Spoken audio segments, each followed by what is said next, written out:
Chapter 15. "Darling," said Deborah, as they sat at a table in the ballroom of the Ritz Hotel in London, "do you know I almost thought the most terrible things about you?" "Did you?" said Tuppence. "When?" Her eyes rested lovingly on her daughter's dark head. "That time when you went off to Scotland to join Father, and I thought you were with Aunt Gracie. I almost thought you were having an affair with someone." "Oh, Deb, did you?" "Not really, of course. Not at your age. And of course I knew you and Father are devoted to each other. It was really an idiot called Tony Marsden who put it into my head. Do you know, Mother, they discovered he was a fifth columnist." "Did you like him at all?" "Tony? Oh, no. He was always so boring. Oh, I must dance to this tune. I love it." She floated away in the arms of a fair-haired young man, smiling up at him sweetly. Tuppence followed their movements for a few minutes.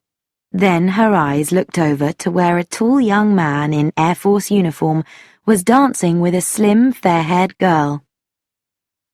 "I do think, Tommy," said Tuppence, "that our children are rather nice." "Here's Sheila," said Tommy. He got up as Sheila Perenna came towards their table. She was dressed in a bright green evening dress, which showed up her dark beauty. It was an unhappy beauty tonight, and she greeted her host and hostess rather ungraciously. "I've come, you see," she said, "as I promised, but I can't think why you wanted to ask me." "We have a nice partner for you to dance with," said Tommy, smiling. "I don't want to dance." "You will like the partner we've asked to meet you," said Tuppence, grinning. Sheila began, then stopped, for Carl von Dinem was walking across the floor. "You!" "I myself," said Carl. There was something a little different about Carl von Dinem this evening. Sheila stared at him. The colour had come to her cheeks, turning them a deep, glowing red. She said breathlessly, "I thought they would keep you interned." Carl shook his head. "There is no reason to intern me. You have got to forgive me, Sheila, for lying to you. I am not, you see, Carl von Dinem. I took his name for reasons of my own." He looked questioningly at Tuppence, who said, "Go ahead, tell her." "Carl von Dinem was my friend. I knew him in England some years ago. I renewed my friendship with him in Germany just before the war. I was there then on special business for this country." "You were in British intelligence?" asked Sheila. "Yes, and I had some very near escapes. My plans were known when they should not have been known. I realized that the service had traitors in it. Carl was not a Nazi. He was interested only in his job. A job I myself had also worked at, research chemistry. He decided shortly before war broke out to escape to England. His brothers had been sent to concentration camps. There would, he thought, be great difficulties in the way of his own escape. But in an almost miraculous way, all these difficulties were resolved rather effortlessly. That fact, when he mentioned it to me, it made me suspicious. Why were the authorities making it so easy for von Dinem to leave Germany? It seemed as though they wanted him in England for some reason. My own position was becoming increasingly dangerous. Carl's lodgings were in the same house as mine, and one day I found him, to my great sadness, lying dead on his bed. He had become depressed and had taken his own life, leaving a letter behind, which I read and kept. I decided then to pretend to be Carl. I wanted to get out of Germany, and I also wanted to know why Carl was being encouraged to do so.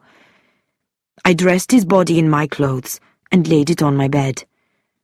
His face was disfigured by the shot he had fired into his head.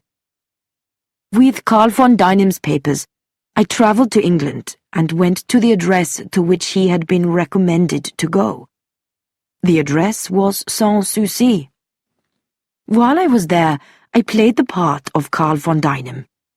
At first, I thought that I should be made to work for the Nazis. I realized later that the part for which my poor friend had been chosen was that of scapegoat. When I was arrested on false evidence, I said nothing. I wanted to reveal my own identity as late as possible. I wanted to see what would happen. "You should have told me," Sheila complained. He said gently, "If you feel like that, I am sorry." His eyes looked into hers. She looked at him angrily and proudly. Then the anger melted. "I suppose you had to do what you did. Darling, come and dance." They moved off together. Tuppence sighed. "Why did he search my room that day? That led us in completely the wrong direction." Tommy gave a laugh. "I believe he thought Mrs. Blenkinsop wasn't a very convincing person. In fact, while we were suspecting him, he was suspecting us." "Hello, you two," said Derek Beresford, as he and his partner danced past his parents' table. "Why don't you come and dance?"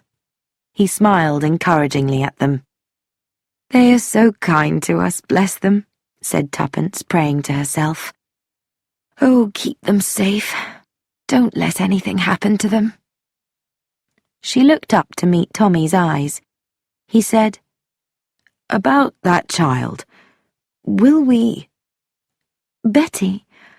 Oh, Tommy, I'm glad you've thought of it too. I thought it was just me being motherly.